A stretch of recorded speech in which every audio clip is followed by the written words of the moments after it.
देखिए, अभी जो जॉनी डेप और एम्बर हर्ड के बीच में जो कोर्ट केस चल रहा था, ये कोई डाइवोर्स का केस नहीं था। डाइवोर्स तो इनका 2017 में हो चुका था। ये जो केस था, ये डेफेमेशन का केस था।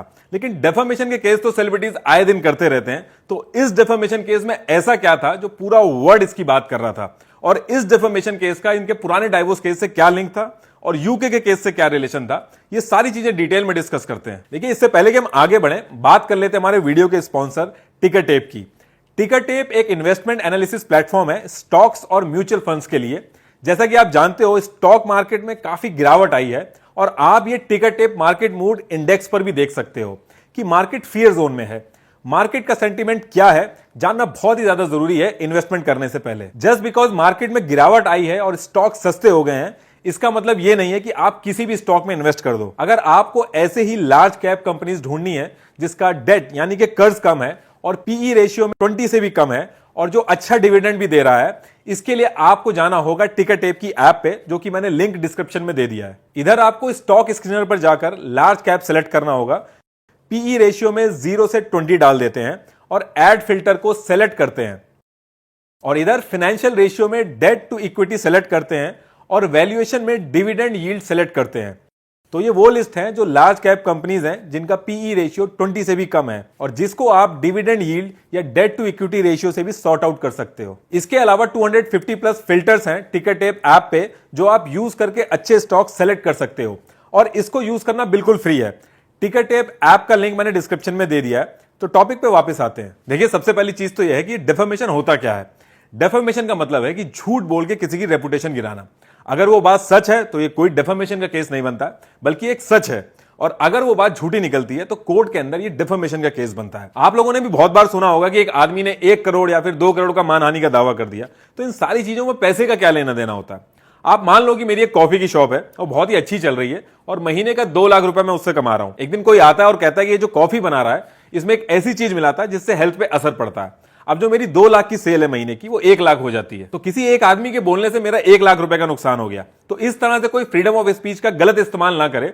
तो कॉन्स्टिट्यूशन ने राइट दिया है कि आप उसके खिलाफ डिफेमेशन का केस डाल सकते हैं। अब जो भी उसने आपके खिलाफ बोला है, अगर आप कोर्ट में गलत प्रूव कर देते हैं उस चीज को कि ये जो चीज इसने बोली है ये गलत है, तो जो भी आपके पैसे का नुकसान हुआ है वो उसको आपको देना होगा। और कुछ कंट्रीज में तो अलग से सजा भी मिलती है। अभी आगे आगे जो चीज मैं बता रहा हूं उसका इससे रिलेशन है। देखिए, जॉनी डेप और एम्बर हर्ड ये दोनों एक्टर्स हैं जो कि 2009 में द रम डायरी एक मूवी है उसके सेट पे पहली बार मिले थे, और 2012 से रिलेशनशिप में आने के बाद 2014 में इन्होंने एंगेजमेंट की, 2015 में शादी की, और शादी के 15 महीने बाद डाइवोर्स फाइल कर दिया।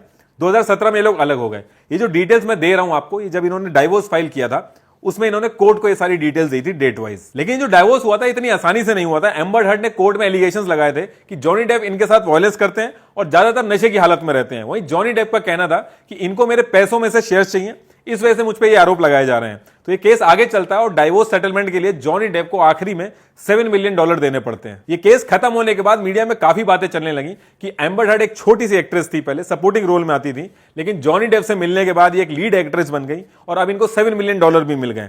तो इस चीज को लेकर एम्बर हर्ड ने अनाउंस किया कि $7 मिलियन जो इस केस में जीती हैं ये डोनेट कर देंगी, जिसमें एम्बर ने कहा कि $3.5 मिलियन ये ACLU American Civil Liberty Union और बाकी 3.5 million CHLA children's hospital Los Angeles को डोनेट कर देंगी।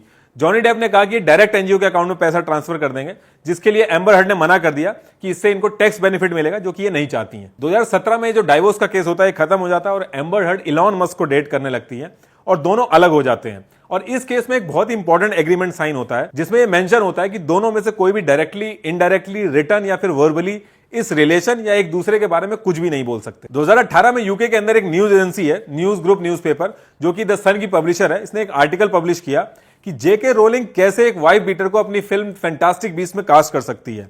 मूवी यूके बेस्ड थी और इस चीज का काफी प्रेशर पड़ा जॉनी डेप को मूवी से निकालने का। ये सब देख के Johnny Depp news group newspaper के ऊपर केस कर देते हैं यूके के अंदर। यूके में केस चलता है और जॉनी डेप का जो डाइवोर्स का केस था यूएस के अंदर, उसको बेस बना के कोर्ट ने यह कहा कि 14 एलिगेशंस में से 12 एलिगेशंस ट्रू हैं, और न्यूज ग्रुप ने जो ये कहा है कि ये वाइफ बीटर है, ये एक्चुअल में एक फैक्ट है, और जॉनी डेप ये केस हार जाते हैं और इस केस को चैलेंज करने के लिए भी मौका नहीं दिया जाता इनको। इसके बाद जॉनी डेप को फैंटास्टिक बीस्ट मूवी से रिजाइन करने को बोला जाता है, और ये वो नोट है जिसको सोशल मीडिया पे पोस्ट करके जॉनी डेप मूवी छोड़ देते हैं। इसके बाद इनकी रेपुटेशन काफी खराब होती है, इनके करियर में भी डाउनफॉल आता है, इनका नाम काफी प्रोजेक्ट से रिमूव किया जाता है।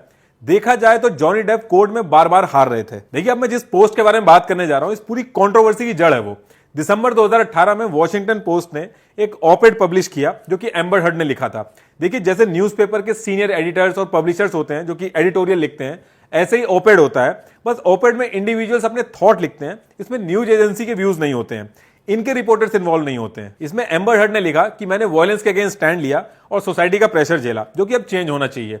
2 साल पहले मैं डोमेस्टिक वायलेंस और एब्यूज को रिप्रेजेंट करने वाली पब्लिक फिगर बन गई, जिसके लिए मैंने पूरी सोसाइटी का एग्रेशन फेस किया। मैंने बहुत करीब से देखा है कि कैसे इंस्टीट्यूट्स प्रोटेक्ट करते हैं उन आदमियों को जो अब्यूज करते हैं औरतों को। अब देखिए, इस पूरे आर्टिकल में जॉनी डेप का नाम कहीं मेंशन नहीं था, लेकिन जब इनका डाइवोर्स हुआ था तो उस टाइम पे इन्होंने एक एग्रीमेंट साइन किया था कि डायरेक्टली और इनडायरेक्टली इंसल्टिंग रिमार्क एक दूसरे पे नहीं कर सकते। और इस पोस्ट में स्पेसिफिकली 2 साल मेंशन था।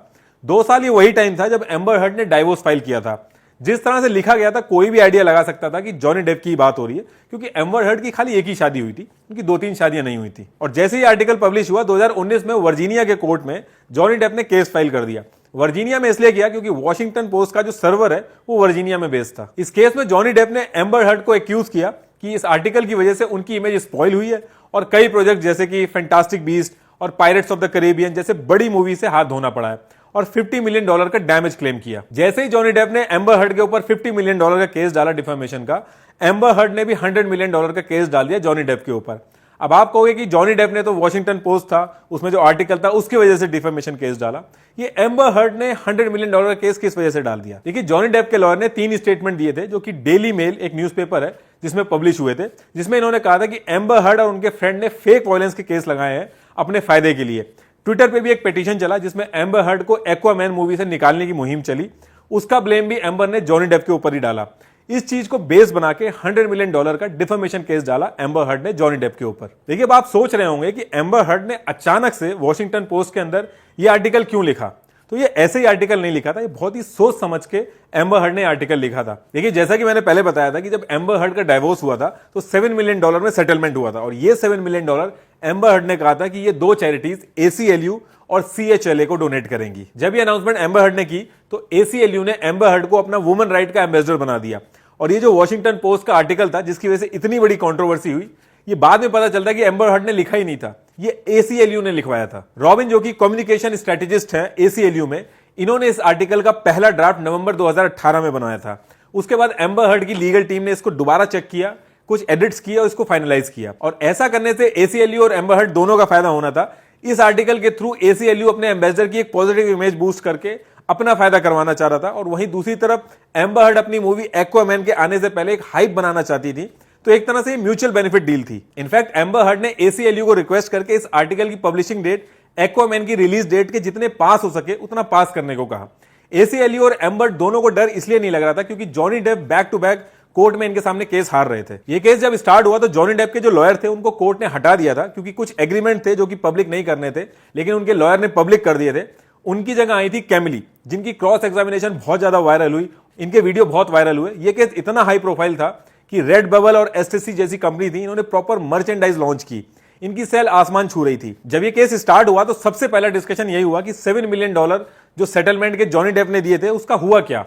अगस्त 2016 में एम्बर हर्ड ने कहा था कि वो 3.5 मिलियन ACLU और 3.5 मिलियन CHLA को डोनेट करेंगी। मार्च 2021 में CHLA से पूछने पे ये पता चला कि एम्बर ने आउट ऑफ 3.5 मिलियन सिर्फ $250,000 ही डोनेट किए थे। दिसंबर 2021 के बाद ACLU ने कंफर्म किया कि 2018 के बाद एम्बर ने पैसे देना ही बंद कर दिया। 2018 से पहले इन्होंने $1.3 मिलियन दिए थे, जिसमें से $350,000 डायरेक्ट एम्बर हर्ड से आए थे, $1 लाख डायरेक्ट जॉनी डेप से आए थे, और $850,000 डोनर एडवाइस फंड से आए थे। इसको बताया जाता कि ये इलॉन मस्क ने पे किए थे।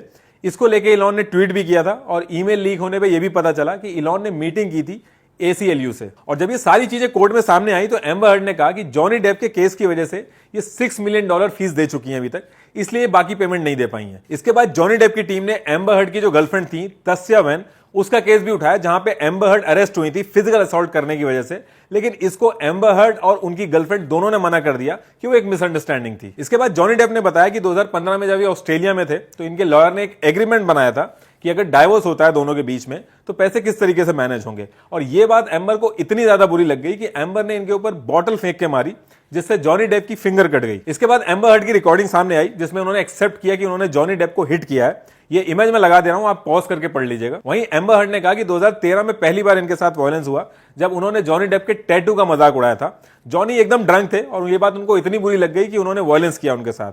इसके बाद दूसरा वायलेंस जो इनके साथ हुआ था वो प्राइवेट प्लेन में हुआ था 2014 में। इसके बाद एम्बर ने यह भी बताया कि उनके चेहरे पे निशान पड़ गए थे क्योंकि जॉनी डेप ने फोन फेंक के मारा था एक बहुत बड़ी लड़ाई की वजह से। उस पर्टिकुलर इंसिडेंट पे एलए की पुलिस भी आई थी, इन्वेस्टिगेशन किया उन्होंने और उन्होंने बताया कि ऐसा कोई इंसिडेंट हुआ ही नहीं था। लेकिन सबसे इंपॉर्टेंट गवाही थी मॉर्गन की। आपने इनकी वीडियो देखी होगी कोर्ट में बयान देते हुए। इस वीडियो पे बिलियंस में व्यूज गए थे। ये मॉर्गन है, टीएमजी के एम्प्लॉय। इन्होंने ये कहा कि 2016 में इनको बताया गया कि एम्बर हर्ड कोर्ट से बाहर आएंगी तो वो अपना फेस साइड में करेंगी, तब उनकी एक पिक लेनी है, उसमें उनके चेहरे पे निशान होगा चोट का, वो कवर करना है। ये चीज मॉर्गन ने कोर्ट में बताई कि मॉर्गन ने जब फोटोग्राफर्स भेजे तो सेम वैसा ही हुआ। एम्बर ने साइड में फेस किया, उनके चेहरे पे निशान थे और ऐसा लग रहा था जैसे एम्बर को मारा गया है। इसके बाद ब्रांड जो कि यूएस फॉरेंसिक के सीईओ हैं, इन्होंने प्रूव किया कि हर्ड की लीगल टीम ने जो इमेज सबमिट की थी जिसमें इनके फेस पे चोट के निशान थे वो भी एडिटेड थी। और इसमें कोर्ट ने यह कहा कि ये जो 3 स्टेटमेंट एम्बर हर्ड ने पोस्ट किए थे वॉशिंगटन पोस्ट में, इन तीनों ही स्टेटमेंट को जॉनी डेप ने प्रूव कर दिया है कि इन स्टेटमेंट से इनको डिफेम किया गया है और इससे इनको काफी नुकसान भी हुआ है। ये स्टेटमेंट गलत है और ये पता होने के बावजूद भी एम्बर हर्ड ने ये स्टेटमेंट वॉशिंगटन पोस्ट में पोस्ट करवाए। इसलिए कोर्ट ने एम्बर हर्ड को $10 मिलियन कॉम्पनसेशन देने को कहा जॉनी डेप को। और इस कॉम्पनसेशन के अलावा इनके ऊपर प्यूनिटिव डैमेज भी लगाए गए। प्यूनिटिव डैमेज का मतलब है कि आपने जो गलती की है उसकी सजा का भुगतान। वैसे तो $5 मिलियन देने होते हैं प्यूनिटिव डैमेजेस में, लेकिन वर्जीनिया स्टेट लॉ की लिमिट की वजह से $3.5 लाख ही देने होंगे एम्बर को। ये तो जॉनी डेप ने जो क्लेम किया था उसका वर्डिक्ट था। अब जो एम्बर हर्ड ने क्लेम किया कि उनकी भी रेपुटेशन डैमेज हुई है डेली मेल में आर्टिकल की वजह से, उस पे कोर्ट ने बोला कि 3 में से एक स्टेटमेंट एम्बर हर्ड ने प्रूफ कर दिया है, उससे उनको नुकसान हुआ है। और जॉनी डेप के लॉयर ने ये जानते हुए कि ये स्टेटमेंट गलत है उसके बाद भी ये पोस्ट करवाया। इस वजह से इस एक स्टेटमेंट की वजह से इनको कॉम्पनसेशन मिलेगा एम्बर हर्ड को, जिसका अमाउंट है $2 मिलियन, लेकिन कोई प्यूनिटिव डैमेजेस नहीं दिया।